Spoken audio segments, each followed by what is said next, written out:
अस्सलाम वालेकुम, welcome to the program sports 21। I am your host Mohammad Yasir. Program में अपनी बात करते हैं खेलों के हवाले से, मुख्तलिफ उमूर पर गुफ्तगू होती है, ख़बरें आपके साथ शेयर करते हैं और ख़ास तौर पर बात होती है कंट्रोवर्सीज़ के हवाले से।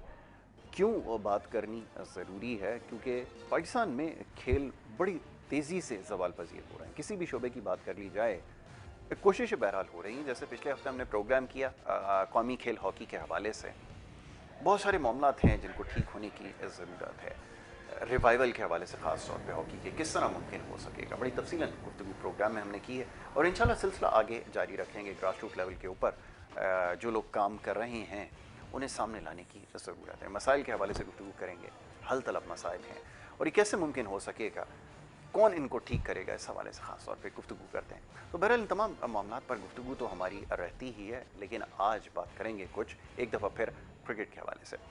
अब पाकिस्तान का जो टूर है बड़ा इम्पोर्टेंट है साउथ अफ्रीका का, और टूर के हवाले से क्या तैयारियां हो रही हैं, एक दफ़ा फिर सिलेक्शन के हवाले से जो फॉर्मर क्रिकेटर वसीम अकरम साहब, उन्होंने भी स्टेटमेंट दी आज, जो सारा दिन मीडिया के ऊपर चलती रही है कि सिलेक्शन के हवाले से कभी भी जो है वो किसी को मुतमईन नहीं किया जा सकता और सवालात हर दौर में उठते रहे हैं। बहरहाल जी, हर कोई अपने आप को कंट्रोवर्सी से दूर करने की कोशिश करता है, लेकिन जिसकी भी आप पास्ट में जाके देख लीजिए दौर रहा है, उस टेन्योर में कहीं ना कहीं कंट्रोवर्सीज जो हैं वो चलती रही हैं। तो बहरहाल ये सिलसिला चलता रहता है। इस हवाले से गुफ्तगू आज भी करनी है प्रोग्राम में, बल्कि और बहुत सारे मामलात आज ज़ेर बहस आएंगे। ख़ास तौर पे कोरोना वायरस की वजह से जो इस वक्त हमें देखा एक बहुत बड़ा चैलेंज पूरी दुनिया को दरपेश है। जितने भी क्रिकेटिंग इवेंट हैं या स्पोर्टिंग इवेंट कह लीजिए, बुरी तरह से मुतासर हुए, लेकिन उसके बाद उसका आगाज़ हुआ, लेकिन अभी भी मुश्किलात दरपेश हैं। जैसा भी हमने देखा PSL 6 के हवाले से कि भरपूर अपने उस पर फ्लो में था टूर्नामेंट, और उसके बीच में एक अफसोसनाक वाक़या हुआ, एक खिलाड़ी का कोरोना पॉजिटिव आया और उसके बाद टूर्नामेंट को जो है वो मुअत्तल करना पड़ा। तो बहरहाल इन तमाम हवाले से आज मामलात पर गुफ्तगू होगी। बड़े ख़ास मेहमान स्टूडियोज़ में तशरीफ़ फरमाएँ, उनका तारुफ आपसे करवाऊँगा और इन तमाम मामलात पर गुफ्तगू होगी। तो दोनों ही आज बड़े ख़ास मेहमान हैं। सबसे पहले मोअज़्ज़ज़ मेहमान आलमगीर अहमद साहब, उन्हें हम खुशामदीद कहेंगे।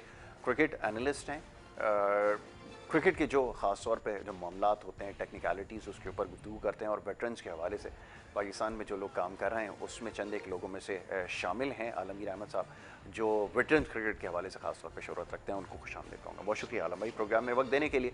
दूसरे हमारे बड़े ख़ास मेहमान, जैसे मैंने कहा कि टेक्निकलिटीज़ के हवाले से बात होती है, तो सबसे ज़्यादा जो टेक्निकलिटीज़ जानते हैं हमारे साथ शेयर करते हैं प्रोग्राम में, वो शुएब हबीब साहब हैं। ख़ुद माशाल्लाह एक बड़े ज़बरदस्त क्रिकेटर अपने वक्त के, बल्कि आज भी क्रिकेटर मैं उनको कहता हूँ, अपना वक्त तो इनका अभी जारी है खैर से। तो क्रिकेट के हवाले से और ख़ास तौर पर टेक्निकलिटीज़ के हवाले से टेक्निकल एक्सपर्ट हैं, उनको मैं खुशामदीद कहूँगा। शुएब भाई, thank you so very much once again program में वक्त देने के लिए। आलम भाई, कंट्रोवर्सीज़ तो चलती रहती हैं, जैसे मैंने एक बड़ी लंबी तमहीद बांध दी, किसी का भी दौर उठा के देख लीजिए, कंट्रोवर्सी से खाली कोई भी नहीं रहा। ये बड़ी बदकिस्मती है। अब बहरहाल जी, अब दौरा है जनूबी अफ्रीका का। एक सवाल जो एक देखने वाले ने, हमारे प्रोग्राम के फॉलोअर हैं, उन्होंने भेजा, वो ये कि क्या मुख्तलिफ होगा, क्योंकि ये जो टीम थी वो इतनी मजबूत हमें साउथ अफ्रीका की नज़र नहीं आई, लेकिन जब हम साउथ अफ्रीका में जाके चाहे कमज़ोर टीम के ख़िलाफ़ ही क्यों ना खेलें, वो हमारे लिए हमेशा मुश्किल साबित हुई। और साउथ अफ्रीका में क्या पाकिस्तानी टीम इस काबिल है, अहल है कि जाके हरा सकती है? इसके ऊपर आपका क्या तज्जिया? बिस्मिल्लाहिर्रहमानिर्रहीम, बहुत शुक्रिया। बात यह है कि साउथ अफ्रीका की जो अब टीम है, इसमें बहुत सारे प्लेयर ऐसे हैं जो IPL की वजह से नहीं खेलेंगे, जिसकी वजह से कहा जा रहा है कि टीम उनकी कमज़ोर हो जाएगी। लेकिन वहाँ जो बैकअप सिस्टम है, एक के पीछे 2 से 3 प्लेयर मौजूद होते हैं। ठीक है, वो मेन प्लेयर की जगह तो नहीं लेते, लेकिन अच्छी टीम उनकी रही है। थोड़ा सा एटमॉस्फेयर का, विकेट्स का ज़रूर फ़र्क होता है, ग्राउंड्स का फ़र्क होता है। और हमारी जो भी टीम बन रही है अभी अभी पूरी तरह वो सेटल ही नहीं हो पा रहा कि कौन सी टीम फाइनल जाएगी। और 26 तारीख को शायद इनकी ट्रैवलिंग भी है यहाँ से। तो अब देखें, आने वाले वक्त में पता लगेगा। साउथ अफ्रीका का दौरा हमें इतना मुश्किल कभी भी नहीं रहा जितना ऑस्ट्रेलिया, इंग्लैंड और न्यूजीलैंड का रहा है। और न्यूजीलैंड का भी दौरा पिछले 8-10 साल से मुश्किल हुआ। इससे पहले हम न्यूजीलैंड को कुछ समझते ही नहीं थे और न्यूजीलैंड से मैचेस हमारे वन साइडेड भी हुआ करते थे। ऑस्ट्रेलिया, इंग्लैंड हमें मुश्किल रहा है। साउथ अफ्रीका उसकी रेंज में तीसरे या चौथे नंबर पर आता है। अब गो के उनकी टीम भी अभी इतनी मजबूत शायद नहीं होगी, लेकिन पाकिस्तान टीम में जो अभी जो चीज़ें चल रही हैं, जो हमने लास्ट देखा है, और ये अभी अपने जो हमारे होम सीरीज़ भी हुई है, चले होम सीरीज़ तो आपने जीत ली, लेकिन डिफ़िकल्टी तो होगी क्योंकि वहाँ की जो विकटें हैं और ग्राउंड एटमॉस्फेयर है, उसकी वजह से ये मुझे तो मुश्किलात लगती हैं, क्योंकि हम मेंटली भी अभी तक शायद प्रिपेयर्ड नहीं हैं। जो सबसे बड़ी बात होती है जब आप मेंटली प्रिपेयर्ड नहीं होते, क्योंकि बहुत सारी कंट्रोवर्सीज ऐसी हैं जो कुछ मीडिया पे बात की करने वाली है, कुछ नहीं करने वाली है, उनके बिहाफ पे टीम का जो मोरल है वो काफ़ी डाउन रहता है। तो उसकी वजह से, और फिर जिस तरीके से आपने वसीम अकरम की अभी बात की कि उन्होंने एक स्टेटमेंट दी है कि कंट्रोवर्सी से दूर वाली, ऐसे ही है, वो तो बात ठीक है कि जो भी चीज़ सेलेक्टर आप बना लें पाकिस्तान में, जो टीम अनाउंस करेगा दूसरा आदमी उस पर ज़रूर एतराज़ करेगा, क्योंकि टीम में नॉर्मली शोएब भाई को बेहतर पता होगा कि 9-10 प्लेयर तो वही होते हैं जो फिक्स होते हैं, 1-2 प्लेयरों की चेंज होती है, वो 16 के स्क्वाड में जो होते हैं, वो तो सबको पता है कौन सी टीम खेलनी होती है। अब ये नए प्लेयरों पे भी कुछ रिलाई कर रहे थे और इस दफ़ा शायद कुछ ज़्यादा रिलाई कर लिया, 2-3 चेंज ज़रूर करनी चाहिए, ना कि 5-6 चेंज करना चाहिए। अब वो जब जाएगी टीम और गैदर होगी, मैच खेलेंगे, तो सही रिजल्ट तो जब पता चलेगा। अभी तो हम कबल वक्त की बात कर सकते हैं, अपने अंदाजे के मुताबिक की बात कर सकते हैं, तो देखें वक्त आता है तो इंशाल्लाह पता ऊपर। लेकिन ये कि अभी भी कोई चीज़ कहना जो है वो मुश्किल होगा। शुभ भाई से बात करेंगे। शुभ भाई, पहले सिलेक्शन के हवाले से थोड़ी सी बात करते हैं। सिलेक्शन से मुतमईन है, और एक चीज़ जिसके ऊपर लोग बात करते हैं वो हमेशा ये कि कोई भी जब बड़ा दौरा आपके पास स्केजुअल होता है तो आपको उसको बड़ी पहले तैयारी करनी पड़ती है। अभी एक बड़ा बुनियादी सा सवाल ये है कि जब ज़्यादा इंडक्शन नए लड़कों की है तो वो एक 1 यूनिट बनने में उसको थोड़ा टाइम लगता है। अभी जाकर इतने बड़े टूर पे खेलना, परफॉर्म करना, बहुत सारे लड़के तो ऐसे होंगे जो पहली दफ़ा एक्सपोजर ले रहे होंगे, तो क्या ये उम्मीद रखी जा सकती है कि वहाँ जाकर कोई वंडर्स करेगा और जाकर कोई आपको बड़ी विक्ट्री मिल सकती है? आपकी इसके ऊपर क्या राय है? बिस्मिल्लाहिर्रहमानिर्रहीम। देखें, ये 2-3 सवाल एक साथ गए, और मैं वहाँ पहले सिलेक्शन से आता हूँ और फिर ये वसीम अकरम के स्टेटमेंट से। देखिए, एक होती है क्रिटिसिज्म और एक होती है इस्लाह। तो मैं इस्लाह की नीयत से बोलूँगा, मैं क्रिटिसाइज नहीं करूँगा। अब ये जो सिलेक्शन हुई है ना, ये सिलेक्शन मेरे ख्याल में एक तरीके से ऑर्गेनाइज करा है, और मेरे ख्याल में ये प्लेयरों पे प्रेशर नहीं है, ये सिलेक्शन कमेटी पे और चेयरमैन सिलेक्शन कमेटी पे प्रेशर था। इसने ये जो सिलेक्शन करी है तीनों फॉर्मेट की, उससे जाहिर होता है। अब मैं इस तरीके से आता हूँ, जैसे T20 की टीम अनाउंस करी। अब T20 में आपके पास ऑलरेडी रिजवान और बाबर जमान ओपनर थे, आपने शर्जील को करा। अब अगर आप शर्जील को खिलाते हैं तो डिसबैलेंस होते हैं। अच्छा, अब राइट आर्म लेग स्पिनर क्या नाम है, जाहिद महमूद। जाहिद महमूद ने T20 के पहले ओवर, अपने पहले ओवर, डेब्यू ओवर में 2 आउट करे और पहले ही ओवर में वो हैट्रिक चांस पे था। उसकी परफॉर्मेंस कहाँ शो हुई? T20 में। आपने उसको कहाँ एडजस्ट करा? टेस्ट मैच में। ठीक है। अच्छा, अब शादाब है, शादाब नॉट ऑलराउंडर, वो एक पिंच हिटर है। अब अच्छा, प्रेजेंट जो 2-3-4 इंटरनेशनली और ये जो हमारी अभी PSL हुई है, उसमें शादाब की कोई परफॉर्मेंस नजर नहीं आई। आपने उसको दोनों जगह मैनेज करा। तो ये मैं कहता हूँ ये T20 का ये है। अच्छा, अब मैं आता हूँ कि ओपनर्स पे अब जैसे आपने शर्जील को भी रखा है और आपने फ़कर को भी रखा है। मेरी अपनी ये सोच है कि इन दोनों में से एक को रखते। अब एक को आपने T20 में रखा है, एक को आपने रखा है वनडे में। अगर इनके पहले ही मैच में बाबर और रिजवान अच्छी परफॉर्म करते हैं तो शर्जील नहीं खेल पाएगा। ठीक है, ऐसे ही।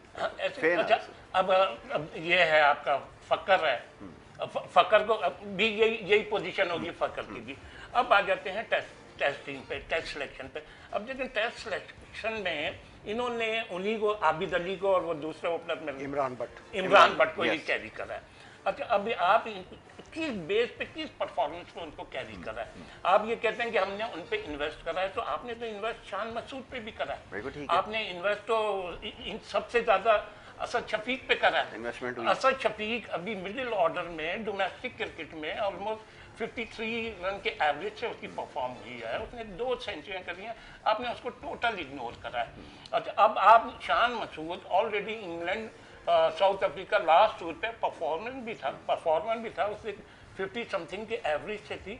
तो ये जो इन्होंने सिलेक्शन करी है, ये समझ से बाहर है। ऐसे नहीं होता। इससे तो ये जाहिर होता है कि ये ऑब्लाइजिंग हुई है, किसी को टेस्ट मैच में ऑब्लाइज कर दिया है, किसी को वनडे में कर दिया है, किसी को T20 में कर दिया।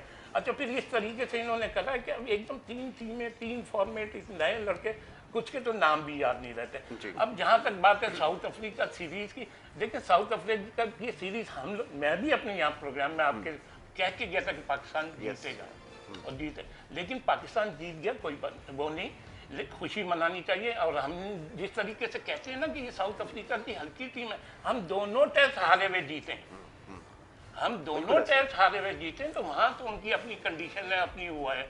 अब साउथ जिम्बाब्वे टेस्ट सीरीज में आ जाते हैं। अब जिम्बाब्वे की टेस्ट सीरीज में अगर ओपनर्स ने और मतलब टॉप ऑर्डर ने रन नहीं करे, वही उन पे प्रेशर आएगा, फवाद आलम पे आएगा और बाबर पे आएगा। तो ये मैं ये समझता हूँ कि सिलेक्शन एक प्रेशर सिलेक्शन था, चेयरमैन सिलेक्शन कमेटी ने अपने आप पे प्रेशर रिलीज करा।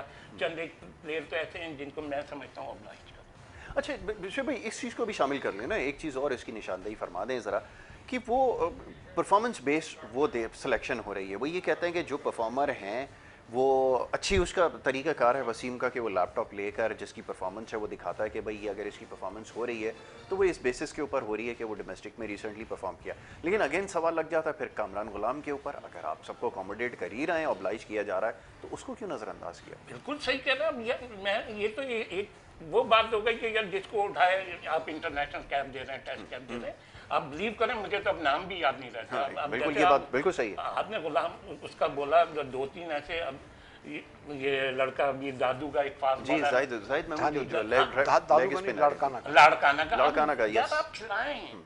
अब ये थोड़ी कि आप इसने मतलब एकदम आपने उसको टेस्ट टीम में डाल दिया, आप रखते, आप उसको वनडे स्पॉट में रखते, आप अच्छा, अब ताबीज भी उसके साथ है, आप क्या खिलाएंगे? अब ये जो सिलेक्शन है, नहीं, अब आप ऑलरेडी आपके पास जब मैच्योर क्रिकेटर हैं उन्हें खिलाएं ना। अब बाद मैंने अभी जिस तरीके से बोला, आप शादाब को किस बेस पे आप, और शादाब को तो इतना स्ट्रॉन्ग कर रहे हैं कि आप वो हर फॉर्मेट, मतलब 2 फॉर्मेट का वाइस कैप्टन भी है। बिल्कुल तो मैं तो नहीं समझता है। आलम भाई क्या कहेंगे? देखें, अब सवाल वही है अपनी जगह, आपके पास बेस्ट अवेलेबल ऑप्शन क्या है? अगर आप इन्हीं लड़कों को नज़रअंदाज करते तो फिर सवाल ये होता कि आपने इन लड़कों को जो डिजर्विंग प्लेयर, यही इन्हीं प्रोग्राम्स में बात होती है ना कि चांस क्यों नहीं दिया, तो इसका फिर नतीजा है क्या, ये बताइए। देखिए, बात यह है कि पहली बात तो थोड़ी सी ये जो सिलेक्शन है, इसको अगर एक छोटा सा नाम दूं, इसको पब्लिक डिमांड सिलेक्शन कह सकते हैं। Oh yes, public demand selection ताकि सबको खुश किया सेफ साइड पर हो जाए, सबको खुश किया जाए। दूसरी नंबर पर जो प्लेयर अभी देखें, इमरान भट्ट ने 2 टेस्ट यहाँ खेले थे, होम सीरीज में मेरे ख्याल में उसके 50-60 रन भी नहीं थे 2 टेस्टों में। तो आप बेहतर नहीं था कि इसके साथ कामरान गुलाम को उसके साथ रखें? और आबिद अली की परफॉर्मेंस अच्छी नहीं थी, क्योंकि उसने शुरू में बहुत अच्छा परफॉर्म किया। तो आपके दोनों जो ओपनर हैं वो बहुत अच्छे नहीं है, टेस्ट मैच की रेफरेंस से बात कर रहा हूँ। तो कामरान गुलाम है, फिर जैसे शोएब भाई ने कहा वो धानी जो है लड़काना वाला लड़का, ठीक है, उसकी गेंद में निप भी है, उसका बाउंसर भी अच्छा है, उसकी स्पीड भी है, उसकी हाइट भी है, लेकिन अभी बिल्कुल नया है वो, और उसके ऊपर बहुत काम किया हुआ, और किसी बड़े ज़बरदस्त कोच शौकत मिर्ज़ा ने उसके ऊपर काम किया है, और उसकी प्रोडक्ट है वो, शौकत मिर्ज़ा की प्रोडक्ट है। अब कोई भी उसकी ले जिम्मेदारी कि जी मैंने बनाया, ऐसा नहीं है। जिसने बना दिया उसका नाम भी आना चाहिए, उसके बाद फिर जो भी अपने नाम उसके साथ लगा दे। वो अच्छा प्लेयर है, अच्छा बॉलर है, मेहनती लड़का है और गरीब घर का लड़का। हम चाहते हैं कि वो खेले, लेकिन उसको थोड़ा सा बेंच पे बिठा के थोड़ा सा एक्सपीरियंस दें, टीम के साथ रखें, ज़रूर रखें, लेकिन आप टीम 11 वो उतारें जो आपके बेस्ट अवेलेबल प्लेयर्स। बिल्कुल ठीक है। अब उसमें किसी किस्म की पसंद नापसंद का आंसर नहीं आना चाहिए, लेकिन हमारे यहाँ ये चीज़ तो शुरू से थी, अब भी है। कतर खलामी की माजरत, ये आप बताइएगा कि जो आपने सिलेक्शन का अब एक क्राइटेरिया रखा है, मिसाल के तौर पर भी आपने दानी का तस्करा किया, मुझे याद आया कि 140 एक बेंचमार्क बना दिया है, जो इसको क्रॉस कर लेगा वो समझे उसमें वो हो जाएगा, क्राइटेरिया पे पूरा उतर आएगा कि जो 140 गेंद कर रहा है वो टीम में जगह बना सकता है। कैसे ये मिसाल ले लें, नाम लेके हारिस रऊफ, जब उसे प्रैक्टिस सेशन में लोग कहते हैं हम ज्यादा क्रिटिसाइज करते हैं, मैं तो विशेष भाई से भी पूछूंगा ना, उनको शायद कुछ आप एक लास्ट प्रोग्राम में भी कहा था, इन्होंने समझा, हमें हीरा मिल गया, उससे भी प्रैक्टिस सेशन में बॉलिंग की है तो उस लंबी बॉलिंग कराई होगी, तो उसने कहा मुझसे इतनी लंबी बॉलिंग कर रहे हैं, तो भाई क्या तुम्हें 2 ओवर करके हटा दें? ऐसे दिमाग में चल रहा है, टेप टेनिस है। जिसने टेस्ट मैच खेलना है उसने दिन में कम से कम 15, 18, 20 ओवर करने हैं, एटलीस्ट 15-20 ओवर उसने करने हैं। और आपको पता है कि टेस्ट मैच की बॉलिंग का स्टैंडर्ड और T20 4 ओवर आपने टोटल मैच में गेंद करना है, बहुत फ़र्क है। मैं तो उसको समझता हूँ कि सिर्फ T20 के लिए ठीक है, वनडे में भी शायद हारिस जो है वो उतना फिट नहीं है। बहरहाल वो किस वजह से खेल रहा है उसका रीज़न तो मुझे नहीं मालूम, तो वो खिला रहे हैं उसको। तो जो ये पसंद नापसंद वाला चक्कर है, जब तक ये ख़त्म नहीं होगा और जब आप प्रॉपर लड़कों को नहीं लाएंगे और उनको 2-3 टेस्ट मैच कम से कम दें। ठीक है, इमरान भट्ट को ले जा रहे हैं, 2 टेस्ट खिलाए, बाकी भी चांस अगर वो देते हैं तो 3-4 टेस्ट चेक करें, उसके बाद आप फैसला करें कि इसको टीम में रहना है कि नहीं रहना। उस पर लंबी इन्वेस्टमेंट करने की जरूरत नहीं है। आसिफ शफीक को इन्होंने बिल्कुल इग्नोर कर दिया, पाकिस्तान का इसका मेन प्लेयर बना हुआ था, खास तौर पर मिसबा और यूनुस के जाने के बाद, तो आपने उसको बिल्कुल इग्नोर कर दिया। और इसके अलावा जो शान मसूद की बात की, वो शान मसूद ने इंग्लैंड में 3 डक किए थे लगातार, उसकी वजह से उस पर अताब का शिकार हो गया वो। ठीक है, अब उसको अगर हटाते हैं तो कामरान गुलाम को मैं समझता हूँ कि टेस्ट मैच में चांस देना चाहिए। और बाकी T20 की टीम भी आपकी 1 नंबर से लेके अब कोई 5वें-6 नंबर पे पहुंच गई है, उसका भी आप रीज़न तलाश करें कि हमारी टीम यहाँ क्यों पहुंच गई। असल में सारी चीज़ें बफरिंग हुई हुई हैं और किसी को कुछ समझ में नहीं आ रहा करना क्या है। कोई चीज़ प्रॉपर लाइन पे नजर नहीं आ रही, नहीं नजर आ रही। जो जिसका दिल करता बोलता है यूं कर लो, कोई बोलता है यूं कर लो, तो इस तरीके से टीमें नहीं बना करती, पूरा फॉर्मेट बनता है। अच्छा शुभ भाई, ये जैसा भी बात हो रही है कि फास्ट बॉलर का इस्तेमाल आपके पास नहीं है, आप जिससे स्पेल करवा रहे हैं उससे आप मुस्तकिल स्पेल करवाए जा रहे हैं शाहीन शाह अफरीदी से। दूसरा बॉलर कोई गेंद करने के लिए तैयार नहीं है। क्राइटेरिया भी हमने डिस्कस कर लिया, 140 आपने बेंचमार्क सेट किया है, अगर आप इसको क्रॉस करते हैं आप क्वालिफाई कर जाते हैं। ये एक्चुअली हो क्या रहा है अब टेस्ट क्रिकेट के अंदर? हमें तो ये भी अभी डिस्कस करना है कि एक विकेट कीपर को ही अगर आप कैरी करेंगे, जो कि बहुत ज़्यादा चांसेस हैं कि टेस्ट हो, T20 हो, वनडे हो, उसी को आपने खिलाना है, तो उसकी तो परफॉर्मेंस का ग्राफ नीचे आएगा। ये कैसी मैनेजमेंट है? फिर ये जो मैनेजमेंट बैठी हुई है उसको भी तो कुछ फैसला करना है, वो क्या कर रहे हैं ज़रा ये बताइए। देखिए, सबसे पहले जो है ना, मैनेजमेंट बाद में आती है, पहले होती है सिलेक्शन। अब बात घूम के वही आ जाएगी, मुझे तो अब नाम सुहेल खान बगैर खेले गायब है, इमरान जूनियर आया था पता नहीं किधर है, ऐसे 3-4 बॉलर आए, वो ये शेरवानी था, शेरवानी क्या नाम है जी, वो शनवारी है, शनवारी वो पता नहीं कहाँ है। अब ये नए लाके तो भूल भलैया कि उसमें फील्ड में डाल देते हैं। मैं फिर इधर ही आऊँगा टेस्ट टीम पे, और स्पेशली आबिद अली और इसकी परफॉर्मेंस पे।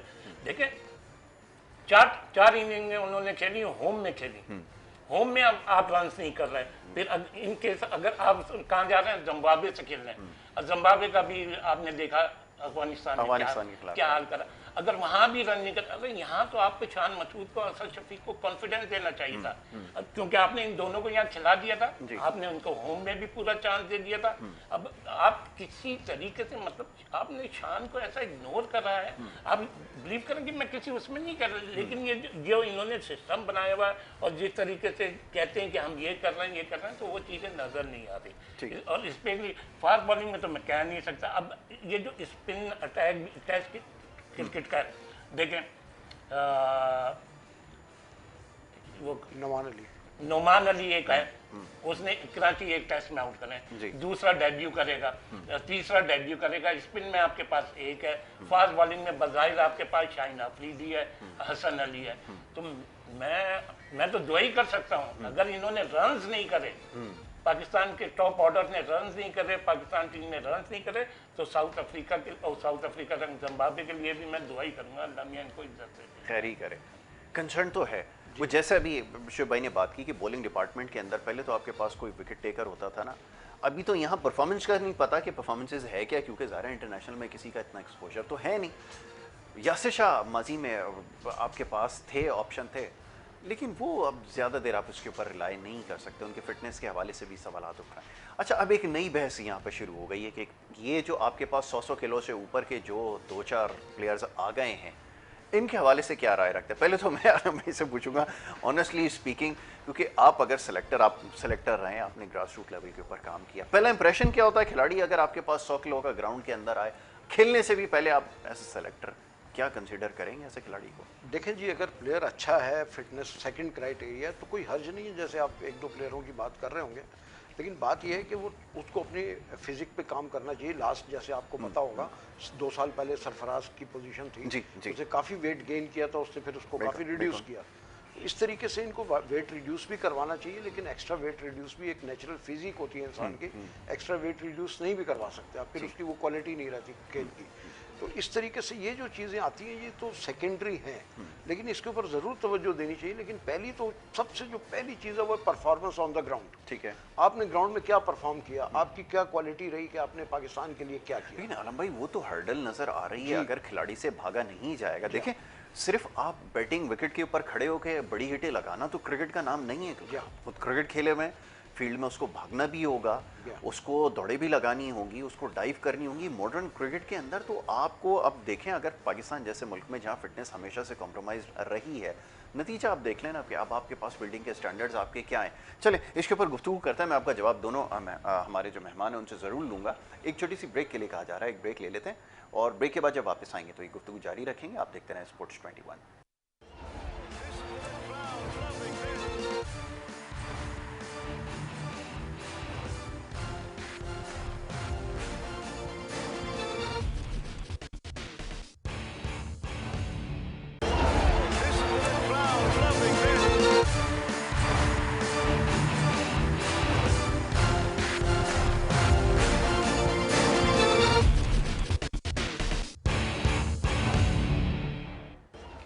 प्रोग्राम में एक दफ़ा फिर आपको खुशामदीद कहेंगे। ब्रेक पे जाने से पहले गुफ्तगू का सिलसिला जारी था। बात हो रही थी पाकिस्तान के दौरा साउथ अफ्रीका के हवाले से, और फिर आगे जिम्बाब्वे का टूर है और फिर इसी तरह और दीगर टूर्स हैं।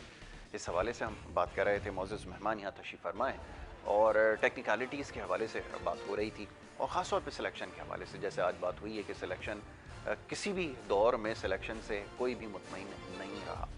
तो जनाब ये सवालात तो ज़रूर उठेंगे जब इस तरह की सिलेक्शन होगी। कदरे बेहतर आप इसको कह सकते हैं कि समझा जा रहा है कि परफॉर्मेंस के ऊपर लड़कों को, नए लड़कों को मौका दिया जा रहा है। यकीनन नए लड़कों को मौका देना ज़रूरी है, लेकिन उससे भी ज़्यादा ज़रूरी ये है कि जब बड़े किसी सीरीज़ में टीम एक्सपोजर लेती है तो वहाँ पर सीनियर खिलाड़ियों को तरजीह दी जाती है, लेकिन यहाँ पर उन्हें नज़रअंदाज किया जा रहा है। उसकी क्या वजह है, इस हवाले से बात हो रहे थे। शुभ भाई ये फरमाइए कि जैसे भी आपने चंद चीज़ों की निशानदेही की, और मेरा सवाल एक दफ़ा फिर आपसे यही है कि आपको उन लड़कों को अब सामने लाना होगा जिन पे आपने इन्वेस्टमेंट की है।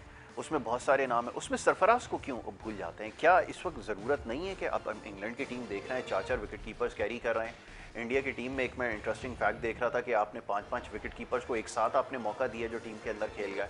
तो ये अगर है बड़ी टीमों के अंदर ये तमाम चीज़ें उनको कंसिडर किया जा रहा है कि किस लड़के को कहाँ मौका देना है, कब उसको रेस्ट करवाना है, कब आपने उसकी रिप्लेसमेंट लेकर आनी है। लेकिन हमारे पास वो जो है मैनेजमेंट नज़र नहीं आ रही कि हम प्लेयर्स को मैनेज किस तरह करें।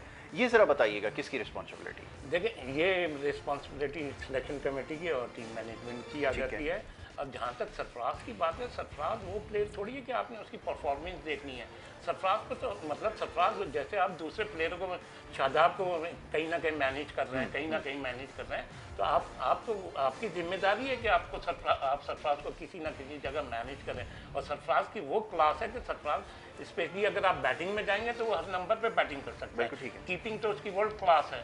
तो वही वाली बात आती है ना, किसी को जिसको इन्होंने मैनेज करना है उसको मैनेज कर देते हैं। अब सरफराज को इसी उसमें डाल दिया। अब अभी सरफराज ने देखें ये PSL खेला है, 2-3 इनिंग अच्छी के लिए प्रेशर डाला।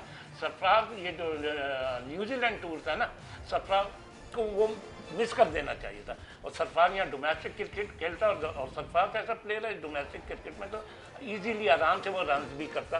तो अब वही वाली बात आ जाती है घूम फिर के जिसको मैनेज, अब मेरी सुई यही समझ लें कि शहजाब पे आप शहजाब को किस उसमें हर जगह मैनेज कर रहे हैं। जब आप उसको मैनेज कर सकते हैं तो सरफराज का क्या कसूर है, शान मसूद का क्या कसूर है, असद शफीक का क्या कसूर है। तो ये वो चीज़ें। अच्छा, अब जैसे अभी बात हुई थी फिटनेस सेकेंडरी नहीं है, मैं उस तरफ आ रहा हूँ। बिल्कुल फिटनेस कंपलसरी है। फिर जो आपने क्राइटेरिया मॉडर्न क्रिकेट के अंदर, मॉडर्न क्रिकेट, और आप जितने फिट होंगे उतना अच्छा परफॉर्म करेंगे, उतना अच्छा परफॉर्म करेंगे। अब घूम के फिर वही आ जाती है। देखें, जो अनफिट हैं उन्हीं के पीछे लोग हैं।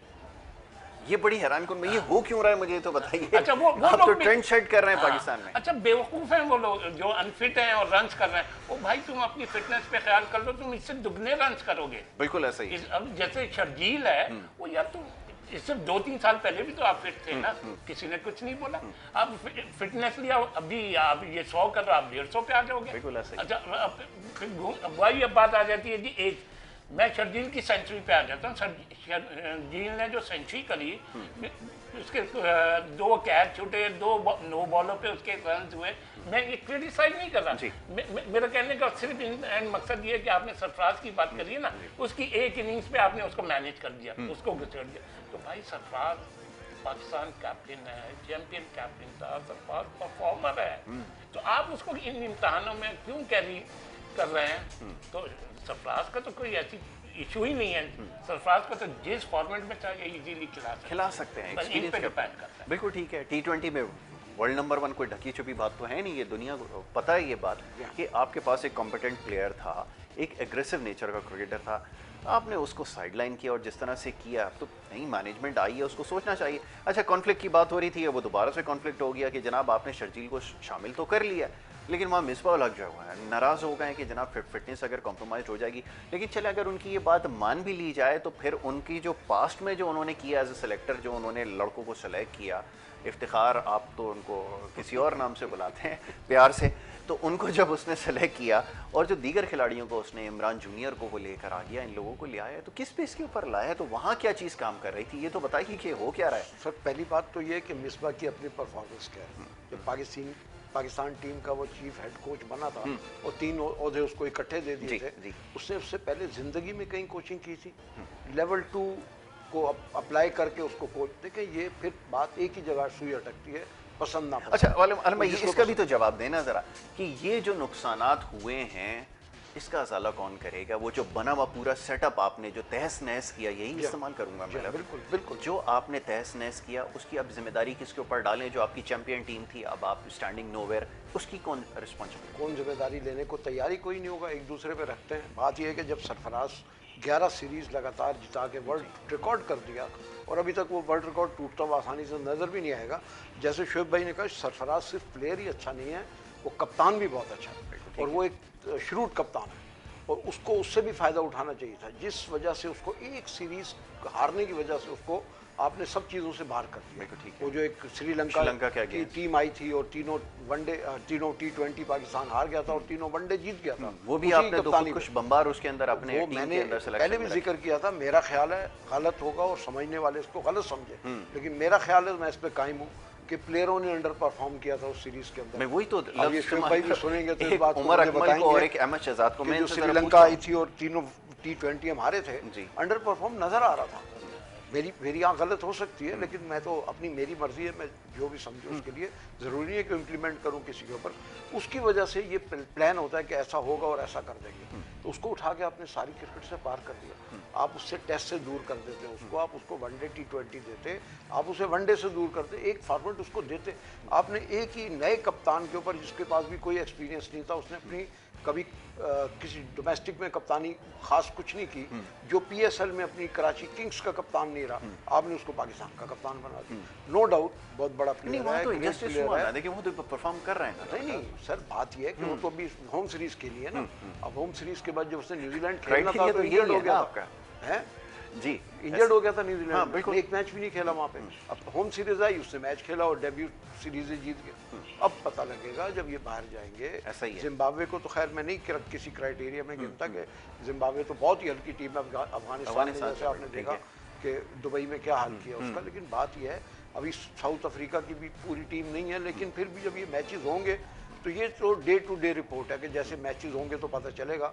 आपने एकदम किसी पे आप रखते हैं तो सारे पत्थर उसके ऊपर रख देते हैं, इस तरह होता नहीं है। आप आहिस्ता आहिस्ता लाएं। ऑस्ट्रेलिया का सिस्टम आप लेकर आए हैं तो वहाँ भी कई स्टेजेस से निकल के प्लेयर आता है, प्लेयर बनता है। और एक चीज़ और है कि मैं तो समझता हूँ ये जो कंट्रोवर्सी होती है ना, ये जो निकाल दिया सट्टेबाजी में पकड़ ले, बोर्ड एक खुली प्रेस कॉन्फ्रेंस करे, सबको माफ़ कर दे और आइंदा के लिए बोल दे जी लाइफ बैंड। बिल्कुल ठीक है। या फिर सबको वापस ले आए। बिल्कुल ठीक है। और ये एक अनाउंसमेंट, एक कोई ना कोई वाज़ेह पॉलिसी बोर्ड को अपनानी पड़ेगी ये सट्टेबाजी इसके हवाले से। आप या तो सबको माफ कर दें और बोले आज के बाद लाइफ बैंड है, या तो आप सबको बोलें जी जिसने सट्टा खेला बाहर और आज के बाद लाइक डिसलाइकिंग है ना। वो उमर अकमल के केस में आप देख लेना क्या हुआ, हर दफा यही होता है, वो एक नॉनसेंस कर जाता है, उसके बाद आप उसके ऊपर उस वक्त पाबंदियां लगाते हैं, 2 महीने बाद। अभी शोएब भाई ने बार बार का शादाब को वाइस कप्तान बना दिया।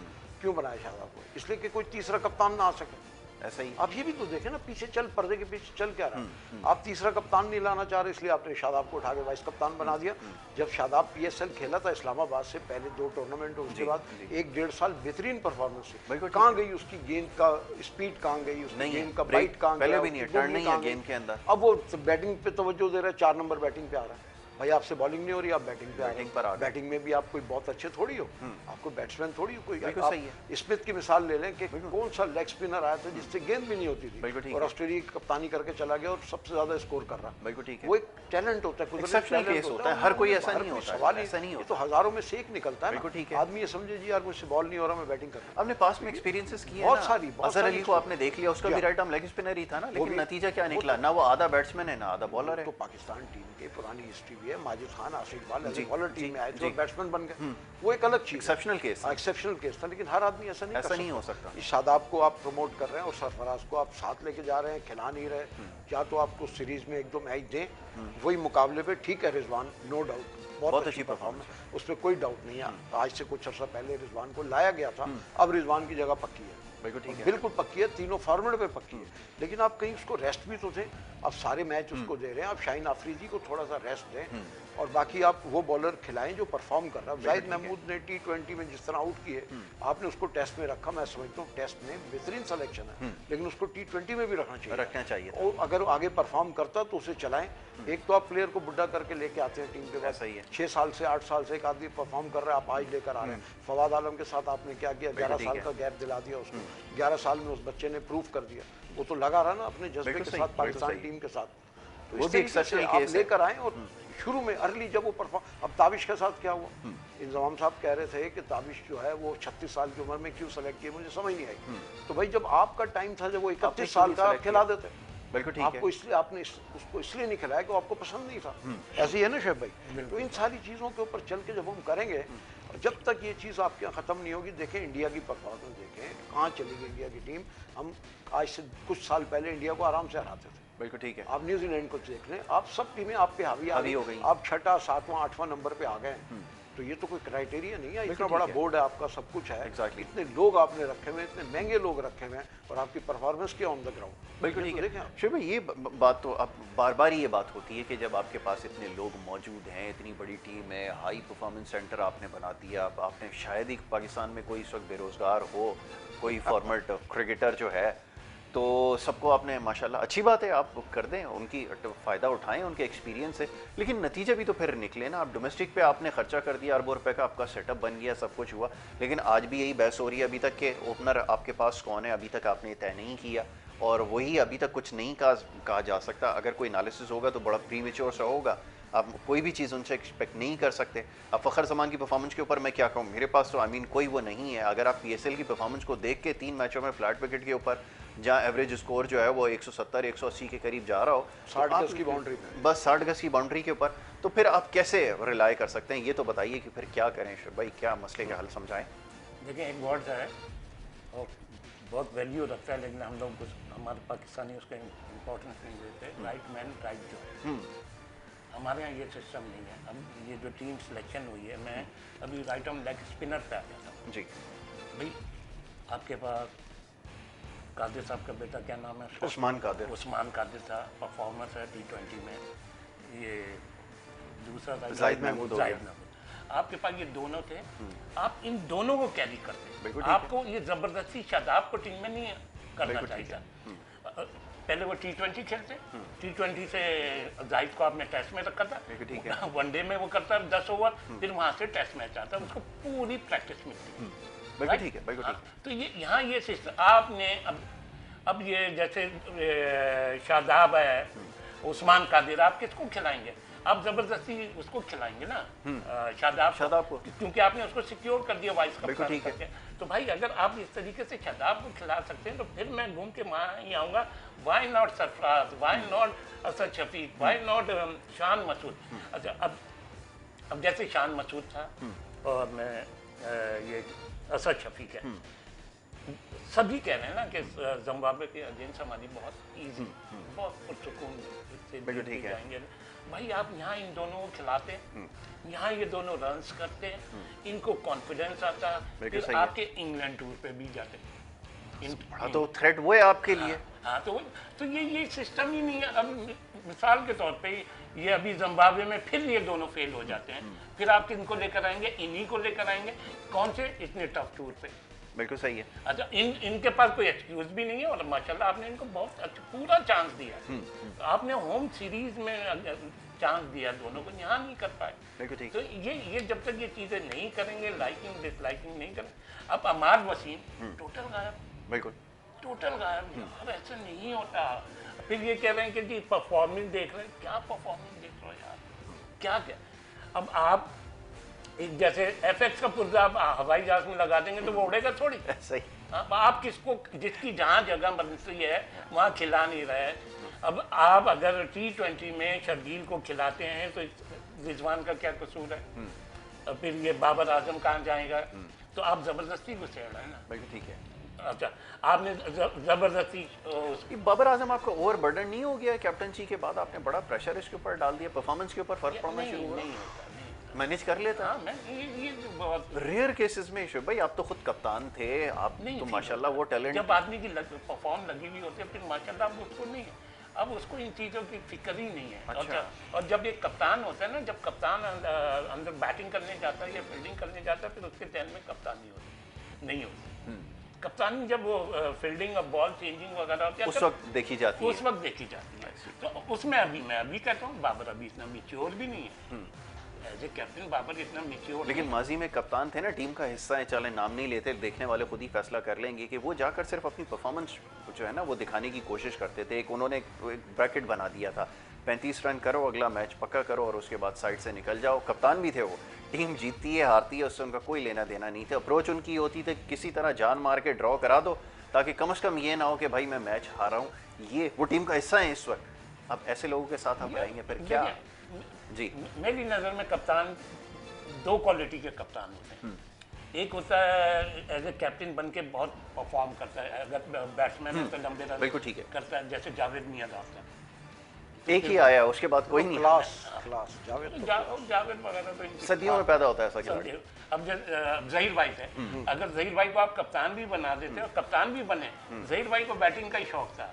जहीर भाई को पता था कि मैं आजकल के दौर में ये लोग होते हैं ना इन पिचेस में, आप बिलीव करें इनको नहीं आउट कर सकते। और हनीफ मोहम्मद मरहूम होते, मैं तो ये कहता हूँ ये जो पिचेस हैं और ये जो बॉलिंग है, हनीफ मोहम्मद 5-5 दिन आउट नहीं होती नहीं होते, बिल्कुल ऐसा ही। तो हमारे यहाँ तो इन्होंने मतलब जिसको सपोर्ट है तो वो फिट नहीं है, जो फिट नहीं है उसको सपोर्ट नहीं है, जो परफॉर्मर है उसको सपोर्ट नहीं है। सपोर्ट नहीं है। भाई आपके पास अभी सफात है, ये शान मसूद है, ये 6-7 प्लेस रखे में हैं, आप इनको लेके चलते रहें। ठीक है जी। आलम भाई क्या कहेंगे लास्टली? अब आप बताइए कि ये सूरत हाल आपके सामने है, अब क्या उम्मीद रखी जाए? वो प्रोग्राम के आगाज़ में एक सवाल किया था, आखिरी चंद लम्हात हैं उसके ऊपर मजीद बात कर लेते हैं कि कभी कमांडिंग पोजीशन में जा सकते हैं? कभी कोई वक्त आपके पास ऐसा है कि आप कहें कि नहीं यार हम इंग्लैंड खेलने के लिए जा रहे हैं, हमारी टीम ऑन पेपर भी ज़्यादा स्ट्रॉन्ग है, ग्राउंड में भी ज़्यादा स्ट्रॉन्ग है, हम इस दफ़ा पकड़ लेंगे? अभी तक तो ऐसा नहीं हुआ। पहले क्या था, एक ज़माना था इंग्लैंड में जाना था और इंग्लैंड जाते थे, शुरू में बहुत हारते थे, उसके बाद इंग्लैंड को हमने हराया काफी। बिल्कुल ऐसा ही पकड़ वो टाइम नहीं आया। सर देखें, जब आप मेंटली स्ट्रांग नहीं होंगे ना तो आप काम नहीं कर सकते। बाबर के ऊपर थोड़ी सी मैं इस बात पे इख्तलाफ करूंगा, बाबर ओवरबर्डन है। जब से बाबर कप्तान हुआ आप उसकी परफॉर्मेंस देखें, वो वाली नहीं रही। सामने भी आउट हो रहा है वो, मैंने ये देखा 2 दफा स्लिप सामने में आउट करना बाबर को, तो ये इन्होंने पकड़ लिया ना कि 10 में से 7 बार स्लिप में आउट हो जाता है, वो फर्स्ट स्लिप में आउट हो जाता है। और जो इसके ऊपर ओवरबर्डन है, जिस तरह शोएब भाई ने कहा, जहीर भाई बहुत बड़े बैट्समैन थे, मादरत के साथ बहुत डिफेंसिव कप्तान थे, और इतने डिफेंसिव कप्तान थे जिस तरह आज हमारा हेड कोच कहता था कि अगर मैं सीरीज बराबर कर लूं तो मैं समझता हूँ बहुत अच्छी बात है। बिल्कुल सही। जब आप सोच लेके जाएंगे सीरीज बराबर करने की, तो इससे आप बेहतर है हार जाना। इससे ये सोच नहीं है। बड़ा प्लेयर वो होता है जो दिल से बड़ा होता है। लेकिन आलम भाई ये भी तो बताएं, जो अटैकिंग क्रिकेट खेलता है, मिसाल के तौर पे सरफराज को अभी बड़ा क्रिटिसाइज किया गया PSL के मैचेस में, कहा कि बड़ी वो गालियाँ निकाल रहा है वो। ये तो खैर मैं और आप जानते हैं जो क्रिकेट खेल चुके हैं कि ग्राउंड के अंदर खड़े होकर अगर प्लेयर को इस्तेमाल करना है, टाइम्स कप्तान की गालियाँ खानी पड़ती हैं। लेकिन आपके खिलाड़ियों का मिजाज नहीं है ना, रूठ जाते हैं। वो आपने देखा है जो खिलाड़ी रूट हैं, फिर उन्होंने क्या किया, किस तरह की गेंदें करते हैं, तो आपको तो फिर किसी तरह तैयार नहीं है आप। लेकिन अगर अटैकिंग क्रिकेट खेलनी है तो फिर आपके पास बेस्ट पॉसिबल ऑप्शन तो सरफराज ही होगा। सरफराज बहुत अच्छी कप्तानी करता था, लेकिन पीएसएल में थोड़ा अंडर प्रेशर था, जिसकी वजह से वो एक्सपोज होने लगा कि ज़रा नाराज़गी का इज़हार। उसकी वजह ये थी कि कोयटा ग्लेडिएटर की टीम लगातार 5 मैच हार चुकी थी। वो जो उसके ऊपर एक प्रेशर था, 2-3 मैच हारने के बाद चौथे मैच में उसने ज़्यादा किया है। फिर आपने देखा होगा उनके कोच मोइन खान अंदर गए और उन्होंने जाके कोई बात की सरफराज से, यकीन नहीं यही बोला होगा कि कूल डाउन रहो। तो उसके बाद उसके अगले मैच में और उस मैच के बाद वाले हिस्से में भी सरफराज पे फ़र्क पड़ा। बिल्कुल सही। वो एक थोड़ा सा इस बात का भी शिकार है। फिर उसको जो टीम से निकाला गया, आप क्या समझते हैं उसके दिमाग पे कोई असर नहीं होगा इस बात का? बहुत बड़ा असर होगा सर, ये बहुत बड़ी बात होती है कि आप पाकिस्तान को कोई इस एक मयार पे ले आए, उसके बाद आपको उठा के निकाल दिया जाए, से निकाल दिया जाए। मैं बहुत अपसेट हूं। थोड़ा सा ऐड करता हूं, ये सरफराज पे देखें, वर्ल्ड नंबर 1 कप्तान, पाकिस्तान का नंबर 1 कप्तान, पीएसएल जीता हुआ कप्तान, तो और आप उसके इस तरीके से इग्नोर करेंगे तो फ्रस्ट्रेशन तो बढ़ेगी। और ये जो कहा जाता है ना कि गालियाँ, नहीं, ये कोई गाली नहीं देता। अब बॉलर को भी पता होता है, फील्डर को भी पता होता है, टीममेट को भी पता होता है। ये ग्राउंड, ये जो अब आप ये देखें ना कि मैंने एक चीज़ नोट करी कि चंद एक प्लेयर ऐसे हैं, उनमें एक सरफराज भी है, सारे कैमरे उस पर फोकस रहते हैं। जी जी, ऐसा ही। वो यार, वो टीम का कप्तान, यार चैंपियन कप्तान, तो वो ये सारी चीज़ें, और फिर ऐसी जगह आके वो 1-2 मैच आ रहा है जहाँ सोच भी नहीं सकते, और फिर टीम बॉटम में जा रही है, लास्ट ईयर भी बॉटम में थी। तो यही सारी चीज़ें, और फिर ये दूसरों को तो इस तरफ सोचना भी नहीं चाहिए कोयटा की तरफ, क्योंकि ये तो इनकी अपने घर की टीम है। एग्जैक्टली, ये तो इनके अपने घर की टीम है।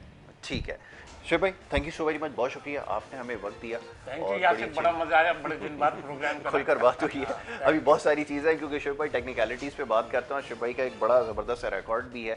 मैं जब शिव भाई के बारे में बात करता हूँ तो एक बड़ा अच्छा करियर इनका कप्तानी के हवाले से ऐसे कि इन्होंने 4 साल 5 साल की कप्तानी में इनके खिलाफ 100 हुआ, वो भी बड़ी मुश्किल से किसी ने किया। इनके अगेंस्ट कभी कप्तानी में 100 नहीं हुआ। जी शिव भाई। हाँ, मैं बता देता हूँ, बड़ी मुश्किल से नहीं। माजिद खान साहब ने मेरे अगेंस्ट 100 करा है, मैं उन 1 सेंचुरी हुई है फर्स्ट क्लास क्रिकेट में, मैंने तकरीबन ऑलमोस्ट 100 फर्स्ट क्लास में कप्तानी करी हुई। वो भी माजिद खान साहब का मैं बहुत बड़ा फैन। क्या बात, वो चीज़ काम कर गया। अलम भाई, thank you so very much, बहुत शुक्रिया आपका कि आपने प्रोग्राम में वक्त दिया। मुलाजिम, ये आज हमारी गुफ्तगू हुई कुछ सिलेक्शन के हवाले से ज़्यादा बात हुई है। सिलेक्शन क्योंकि गालिब रही है सारी गुफ्तगू के ऊपर, क्योंकि इसमें भी बहुत सारे सवाल और भी हैं, तो इंशाल्लाह इसके ऊपर आगे ज़रूर डिस्कशन हमारी रहेगी, ख़ासतौर पर टूर से पहले जो है जो मामलात हैं। 26 को आई थिंक जो 20 टीम आपकी जो रवाना होगी, तो देखना ये कि बड़ा टूर है, किस तरह की परफॉर्मेंस होती है। उम्मीद रखी जा सकती है, अच्छे टैलेंटेड लड़के हैं, परफॉर्म कर सकते हैं, लेकिन उनको एक यूनिट बनाकर ग्राउंड में उतारना, और ये जो आपस के इख्तलाफात हैं, ख़ासतौर पर सिलेक्शन के हवाले से जो मामलात हो रहे हैं, इसको अगर रिजॉल्व कर लेंगे तो यकीनन वो टीम परफॉर्म कर सकती है। बहरहाल इसी उम्मीद के साथ कि पाकिस्तानी टीम जहाँ भी जाए कामयाबियों के झंडे गाड़े, ये हर पाकिस्तानी की ख्वाहिश है, एक दुआ है, तो अल्लाह करे ये फुलफिल हो। इसी के साथ प्रोग्राम का वक्त अब यहाँ पे ख़त्म होता है। नेक्स्ट टाइम इंशाल्लाह दोबारा मुलाकात होगी। मोहम्मद यासिर को और हमारी टीम को दीजिए इजाज़त। अल्लाह।